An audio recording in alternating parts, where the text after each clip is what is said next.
Straight ahead on CCX News, police perspective on distracted driving. Should the penalties be as severe as driving drunk? Plus, do you have what it takes to become a firefighter? Maple Grove firefighters put one of our reporters to the test. But first, a road closure in Golden Valley that couldn't wait. CCX News starts right now.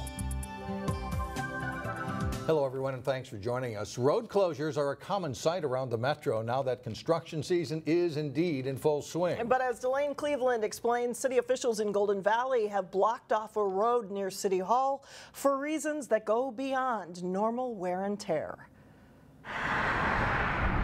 In the middle of 10th Avenue North in Golden Valley sit white and orange barricades with one of the least popular phrases in the English language, road closed. Well, anytime there's a road closure, there's inconveniences to the public. We've done what we can to notify them in advance. The decision was made quickly. The inconvenience began earlier this week over concerns that something could be happening underneath the pavement. Better safe than sorry. Better safe than sorry because of the condition of the road. Over the past month, several cracks have formed, so they've closed the road and put in weight limits so that things don't get worse. We're monitoring it closely. We saw some movement in the roadway in the last few days, so we thought it would be best to shut the road short term until we can figure out what the issues are and what's causing that.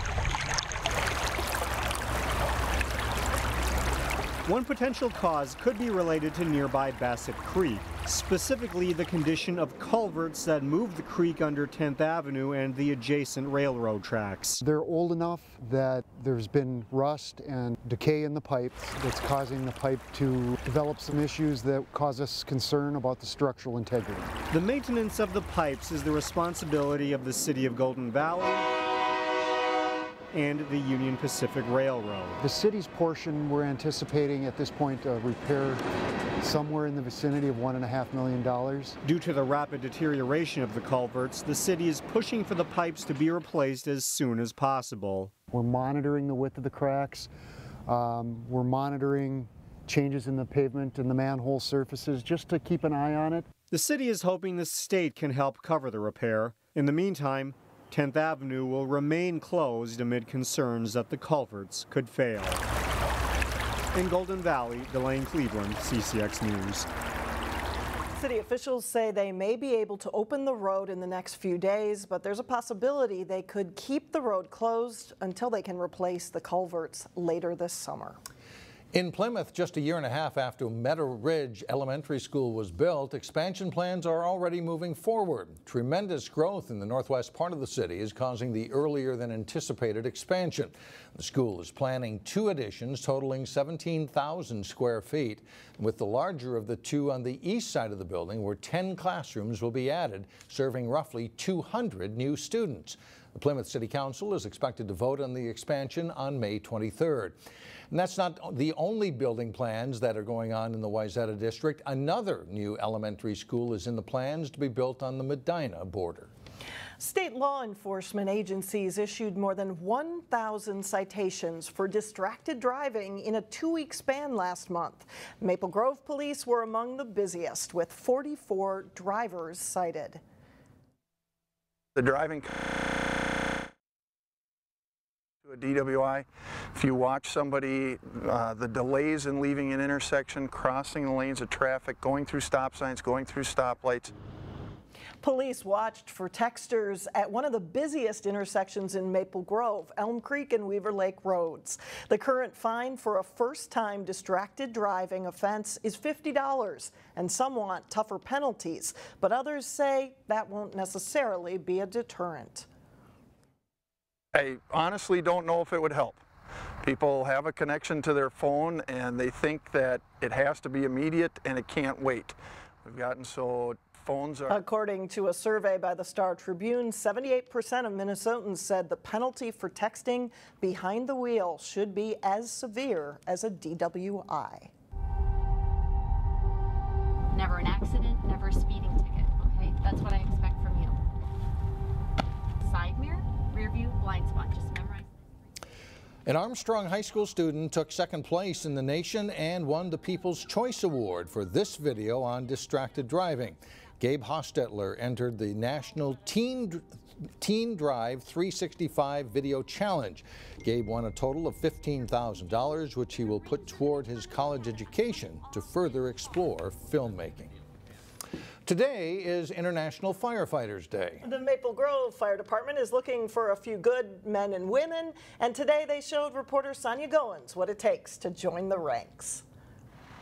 Fighting fires is no easy job. Firefighters dedicate their lives to protecting the public and property. It's been extremely fulfilling. There's been a lot of wonderful things I've seen, learned, and done. Paul Hegdem has been a Maple Grove firefighter for almost 22 years. He's fought some tough blazes where things didn't always work out well. It can be a challenge sometimes. It's not for everybody that part of the job.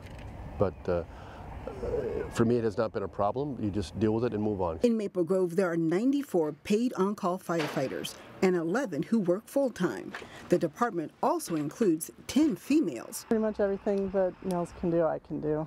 Maybe just lift a little bit. It takes a lot of hard work, time, and commitment to become a firefighter. You also have to be able to wear 75 pounds of gear. The first part is that initial training where you go through a fire academy and then get certified as a firefighter. We also have all of our firefighters become emergency medical responders. Maple Grove is looking for at least 10 firefighters, but one of the things they have to be able to do is to control this heavy hose. Oh my God! The ability test also requires other things, like being able to open a fire hydrant, lift a heavy ladder, and drag a dummy. However, there are no weight or height requirements to join. Last year, firefighters responded to 896 calls in Maple Grove. And while that number is low for a city of its size, officials would like to have more hands on deck. It's a wonderful career. It's so fulfilling. In Maple Grove, Sonia Goins, CCX News. You can learn more about becoming a firefighter at an open house this Saturday from 10 to 1 at Maple Grove Fire Station number 1. There's a new plan for the Sheriff's Department and private security to share information about crime trends and suspicious activity. At a news conference, officials say it's aimed at preventing public safety threats. There are about 2.5 times as many people employed in private security as in public law enforcement. I think the public already thinks that law enforcement works with the private sector security all the time. The fact is, we do to a certain degree, but there are other things that we can't share with them. Sometimes terrorism and threat stream information, sometimes patterns or trends of crimes that are occurring. Sheriff Stanek says the idea behind the so-called SHIELD network is to break down those barriers by bringing private sector security forces in as special county deputies. Some area groups who shine the spotlight on the homeless were in the spotlight themselves today. A luncheon benefiting Hope for Youth took place in Brooklyn Park. Hope for Youth helps meet the basic needs of young people in the North Metro who are homeless or in danger of becoming homeless. The Champlain Park Baseball Association was one group singled out for recognition. They've donated money, backpacks, and school supplies to Hope for Youth. There are youth that don't have places to go. They couch hop, they sleep under bridges, they have tents, they sleep in their car if they have a car, and so we really want to end that. Hope for Youth has a goal of ending youth homelessness in our area by 2020.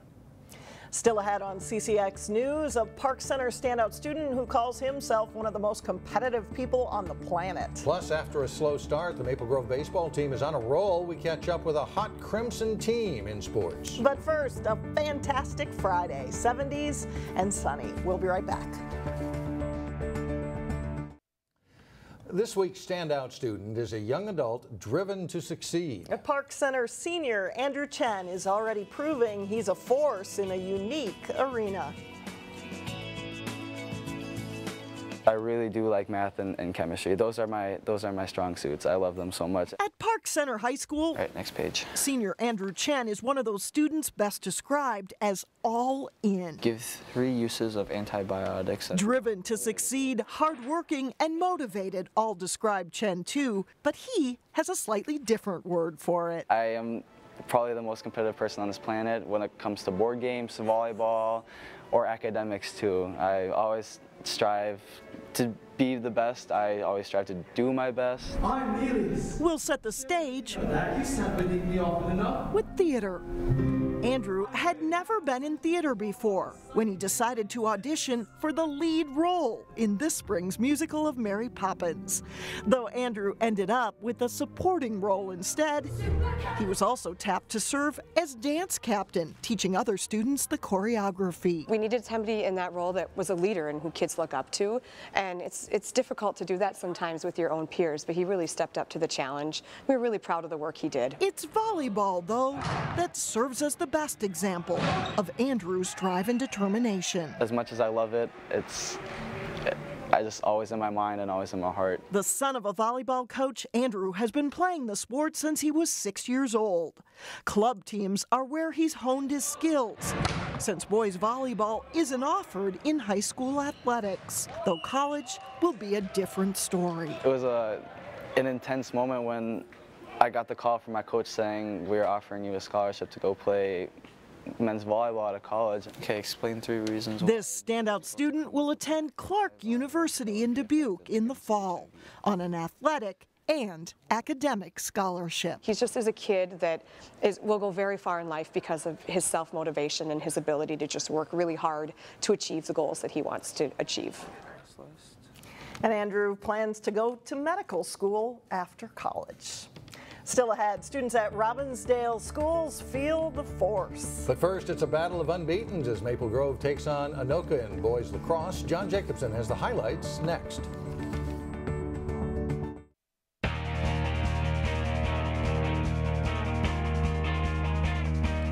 John Jacobson with sports. Anoka reached the state lacrosse tournament for the first time in school history last season. The unbeaten Tornadoes returned most of that team, and Wednesday faced a challenge from another unbeaten team, Maple Grove. Second quarter, Maple Grove's Carter Lysing fights through the defense and scores. Tornadoes are up a goal at halftime, and they open up a lead in the second half in the third quarter as Chandler Forrester scores to make it 9-6. The Crimson get a big goal from Brennan Davison as time expires in the third, cutting the lead to 9-7. Coach Gig Wilson challenges his team to take the fourth quarter, and they respond. KP Johnson lasers the goal to tie it at 9. Then Jack Dugan stays patient, makes the extra move, and that's the go-ahead goal for the Crimson. Lysing goes hard to the goal here and takes a late hit, but still scores for an insurance marker. Maple Grove rallies to win 11-9. They had a higher rank than us, so we kind of came in a little salty, had a chip on our shoulder, and we showed out and we came out to win. So it's kind of hard to tell at the beginning of the season because we kind of had an easy schedule, but now that we kind of had a challenge here, we kind of feel where we are in the league, so it's good to know. The Crimson is now 7-0 on the season. They play at Andover on Monday. In girls lacrosse, Armstrong was looking for its first win of the season. The Falcons at home to face Irondale in Northwest Suburban Conference play. Maggie Hansen turns and scores just a half-minute into the game, and it's a 1-0 Armstrong lead. Then Olivia Heck takes the pass. She's alone in front of the goalie to score. The Falcons quickly jump out to a 2-0 lead. Those two combine here. Hecht circles the net and slips the pass to Hansen for the goal, and a 3-0 lead for Armstrong. Haley Hansen gets in on the fun, scoring here as Armstrong rolls to a 17-5 win after 5 losses to start the season. In Metro West Conference softball, Chanhassen and Bloomington Jefferson have separated themselves from the pack, but Benilde St. Margaret's is in third place behind that duo. The Red Knights facing Richfield Wednesday. Cyril Houlihan bounces one through the left side for Benilde to score Hannah Nichols, and it's 1-0 Red Knights in the bottom of the first. Another well-placed hit as Isabel Fleming bounces a single to right. Alyssa Brinza comes in to score to cap a 3-run first for Benilde. And they really break it open in the third. Hattie Hoffman delivers a hit through the right side. Hannah Vitelli follows Taylor Danberg to the plate, and it's 6-1 Red Knights. Abby Mead follows by grounding a base hit up the middle and into center field. Kenzie Staples and Nichols score as the lead grows to 9-1 as Mead reaches second base. Still in the third, and it's Brinz's bouncer taking a bad hop past the shortstop. Meade scores despite a little collision with the catcher here, and when the throw gets away, Houlihan also comes in to score. Benilde St. Margaret gets 9 runs in the third on the way to a 13-3 5-inning win. Finally, as we get into what hopefully will be a long stretch of nice weather, some spring teams are heating up. Put Maple Grove baseball in that group. A slow beginning to the season didn't dampen the prospects for a strong spring at Maple Grove baseball. The team's 0-3 start is now largely forgotten thanks to a 5-game winning streak. It definitely wasn't the start we wanted, but the whole time I think we all knew that we were going to get it together soon. A slow start didn't really haunt us that much, and now we're finally playing good baseball. This year, you know, we got a number of sophomores that are in the lineup, and some younger guys have been playing, so it takes a while to get used to each other. Like all spring sports teams this year, the Crimson suffered through rain and cold, forcing postponements of games and practices. Getting back outside on sunny days like this has certainly helped. When everyone's expecting a game and then you look outside and it's raining, you kind of get down on yourself, and it's better to have outdoor practice, be out here live game action. So I think that the nicer weather has helped us get our momentum together and get on this roll. After a weekend tournament in St. Cloud, the Crimson will hit what should be the tougher part of their Northwest Suburban Conference schedule. There's no real magic formula on what the team needs to do to keep winning. Just continue to execute. Play mistake-free baseball and then come up with the clutch hits and the good pitching. And we're going to see the second stretch of our seasons, our tougher half, and we got to do those things, just kind of the basic things, really well. Well, I knew the big thing was just going to be how well we could hit the ball. I know our pitching and defense, it was always going to be there. So I think once we're going to put our hitting together here, I think it's really going to carry us well into come playoff time. Maple Grove hosts Spring Lake Park today, Thursday, and a conference game before the 3-game, 2-day tournament Friday and Saturday in St. Cloud. That's it for sports. Back to you. All right, thanks, John. Up next, the Robbinsdale School District raises a lightsaber to Star Wars Day. We'll be right back. Finally, from a galaxy not that far away. The Robbinsdale School District tweeted out some of these photos of some of its Star Wars fans to celebrate, of course, Star Wars Day. It's unclear when Star Wars Day first originated, though some credit May the 4th, 1979, when the May the 4th be with you phrase was used when Margaret Thatcher took office as Prime Minister of the United Kingdom. And we didn't have to look too hard to find our own Millennium Falcon. If you've ever taken a tour here of the CCX Newsroom, you know that our reporter, Delane Cleveland, has a treasure trove of intergalactic goods on his desk. This is on loan from the Cleveland collection, right? That's we'll right. Return it. Any kids that see Delane's desk want to be a reporter. That's right. We'll see. Take care.